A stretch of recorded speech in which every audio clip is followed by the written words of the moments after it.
अरिहंत की किताब का एग्जाम्पल नंबर 2 है। ये आपको समझाने की कोशिश करेंगे आज। इस एग्जाम्पल में क्या पूछा गया, इससे रिलेटिव एक वीडियो हमने और भी आपको समझाई थी, वो भी इसी से रिलेटिव थी, ये भी इसी से रिलेटिव है। हालांकि क्वेश्चन उसके इसके मैच करते हैं, लेकिन फिर भी थोड़ा हम समझा दे रहे हैं। तो इस वीडियो के माध्यम से आप भुज निकालना सीख जाएंगे और कोटि को निकालना सीख जाएंगे और निर्देशांक भी निकालना सीख जाएंगे। ठीक है, तो 3 चीज़ें हम इस वीडियो के माध्यम से आपको समझाएंगे, लेकिन यहाँ पे अलग अलग आपको करना है। क्या करना है, आपको दिखा है बिंदु P, Q, R तथा S के लिए ज्ञात कीजिएगा। 3 के लिए आपको ज्ञात करना है, 4 के लिए क्या ज्ञात करना है, P के लिए ज्ञात करना है सबसे पहले, फिर Q के लिए, फिर R के लिए, फिर S के लिए।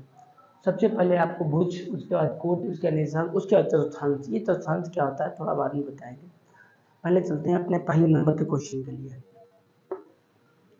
पहले नंबर में आपसे पूछा गया है भुज, ठीक है। फिर आपसे पूछी गई है कोटि, फिर आपसे पूछे गए निर्देशांक। सबसे पहले हम, और यहाँ पे एक बात लिख लो ज्यादा अच्छा रहेगा। बिंदु P के लिए ये जो हम काम करेंगे वो किसके लिए करेंगे, बिंदु P के लिए। बिंदु P का भुज निकालेंगे, बिंदु P की कोटि निकालेंगे। अगले में आपसे पूछा गया है कि निर्देशांक, फिर आपसे अगले में पूछा गया है कि चतुर्थांश बताइए कौन सा है। तो देखो, जब भी आपको इस टाइप का क्वेश्चन मिले, सबसे पहला आपका काम होगा, आप ये देखो इसके निर्देशांक क्या है। जब आपको निर्देशांक पता हो जाएंगे तो भुज कोटि आपरूप पता हो जाएंगे, वो तो आप देखते खनी बता देंगे। सबसे पहले हम P के निर्देशांक निकालते हैं, ये रहा P का मान। अच्छा, निर्देशांक कैसे लिखे जाते हैं, जो P का मान है, जहां पे यहाँ पे दिया गया, यहाँ पे ये देख लो, ये रेखा है कहाँ कहाँ पे मिल रही है, जैसे यहाँ पे लाइन मिल रही है, यहाँ पे मिल रही है। जो निर्देशांक P का क्या निकलेगा, सबसे पहले निर्देशांक में लिखा जाता है x का मान। तो x का मान आपका क्या है, ये 2 है, तो 2 लिख लो। और y का मान कितना है, 3। इतना हो गया, आपका निर्देशांक आ गया, आंसर आ गया इतना आपका। ठीक, ये आपका निर्देशांक बराबर क्या निकला है, ये आपका निर्देशांक निकला है। इस निर्देशांक में क्या होता है, ये जो होता है ना y का मान, ये जो y का मान होता है ये आपकी कोटि होती है। ठीक, तो आपकी कोटि कितनी हो गई, 3। और जो x का मान होता है ये क्या होता है, आपके भुज होता है। समझ गए, सबसे पहला काम x का मान आपने लिखा और y का मान लिख लिया। ठीक, ऐसे लिख लिया उन्होंने, x का मान लिख दिया आपने, ये वाला, और y का मान लिख दिया, और ये आपका निर्देशांक तैयार हो गया। निर्देशांक आपने यहाँ पे लिख लिया, ये जो पहला मान है ये आपका भुज है और दूसरा मान आपका कोटि है, और ये जो है ये आपका निर्देशांक है।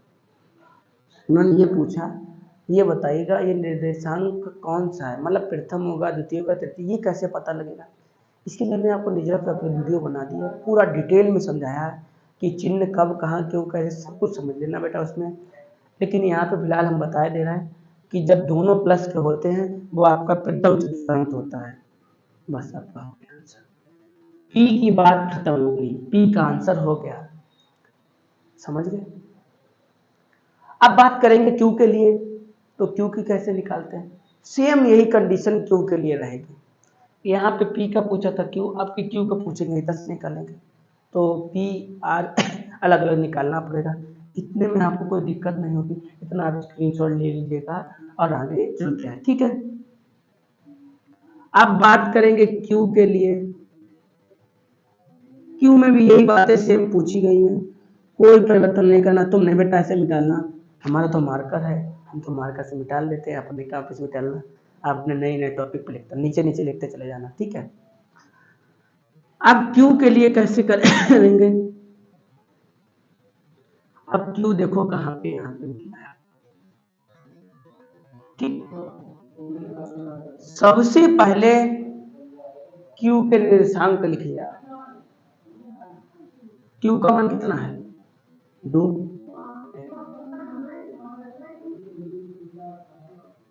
और y का मान कितना है? 4। ये मान किसका आ गया? ये केवल क्यू का आपका निर्देशांक निकला है।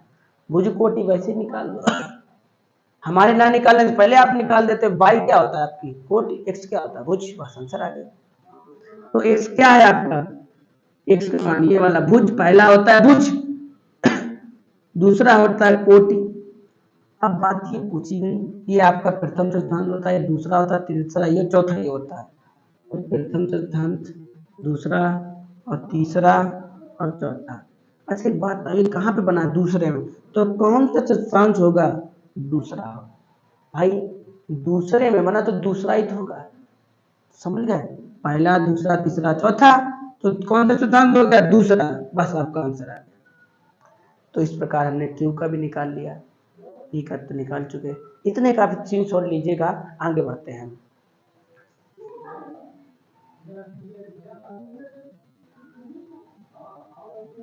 ठीक है,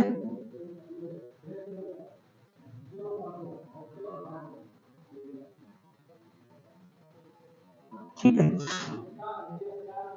आर के लिए क्या लिखते हैं? आर कहाँ पे लिखा? ये लिखा बेटा आर, ठीक है। सबसे पहले एक्स का मान, उसके बाद वाई, ठीक। बस एक्स का मान लिख दो और वाई का मान लिख दो, ठीक। निर्देशांक तो आप लिख ही देते हैं, और ये बता दो किसने नंबर में बेटा? 4 में, बस 3 में, सॉरी आंसर आ गया, ठीक है। ऐसे समझ लो, क्यों डाउट करोगे? पहला वाला ये होता है, दूसरा ये होता है, तीसरा ये होता है, चौथा ये होता है। हमने लिख भी दिया आपके लिए, ठीक। तो तीसरे में तो तीसरा चतुर्थांश आपका हो गया। और भुज कोण से निकालना सीख गए। एक बार देखो, दोबारा देखो। सबसे पहले लिखा जाएगा एक्स का मान 5, उसके बाद आपका लिखा जाएगा वाई का मान, बस आपका आंसर हो जाएगा। आपका भुज ये हो जाता है, आपकी कोटि ये हो जाती है। बेटा कोई दिक्कत हो तो आप वो लाइन पे कमेंट करना, हम आपका समाधान कर देंगे, ठीक है। हमने तो शाम को 7 बजे लाइव आते हैं, तभी आप पूछ लेना, ठीक है। आप किसके लिए हो गया? यस के लिए।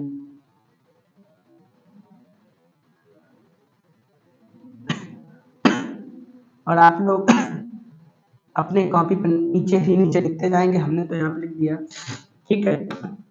तो यस के लिए क्या लिखा? हाँ, यस के लिए सबसे पहले लिखना है आपको निर्देशांक, इसका मान एक्स का मान, और फिर वाई का मान कितना है? 1, ठीक। सबसे पहले भुज 5, फिर आपको कोटि -1, निर्देशांक तो आपका हो गया। और ये कौन सा चतुर्थांश है? ये चौथा है, बस आपका आंसर है। इस प्रकार आपके एग्जाम्पल इसके लगा दिए हमने, और देखेंगे एक्सरसाइज में कुछ अगर नया क्वेश्चन होगा तो उसे हल करेंगे, और नहीं तो आप मनोरे की किताब हमने पूरी पढ़ा रखी है, उस पर आप जाना और उसके वीडियो देख लेना, और जो भी आपको नया क्वेश्चन मिले वो आप हमें देखना, बताना, हम वो आपको हल कर देंगे, ठीक है। और इसके एग्जाम्पल अब 8D पे जाएंगे हम। इसमें पता नहीं कौन सा पार्ट है, वो त्रिकोणमिति वाला, उसके एग्जाम्पल जितने होंगे वो हम आज आपको करा देंगे, ठीक है।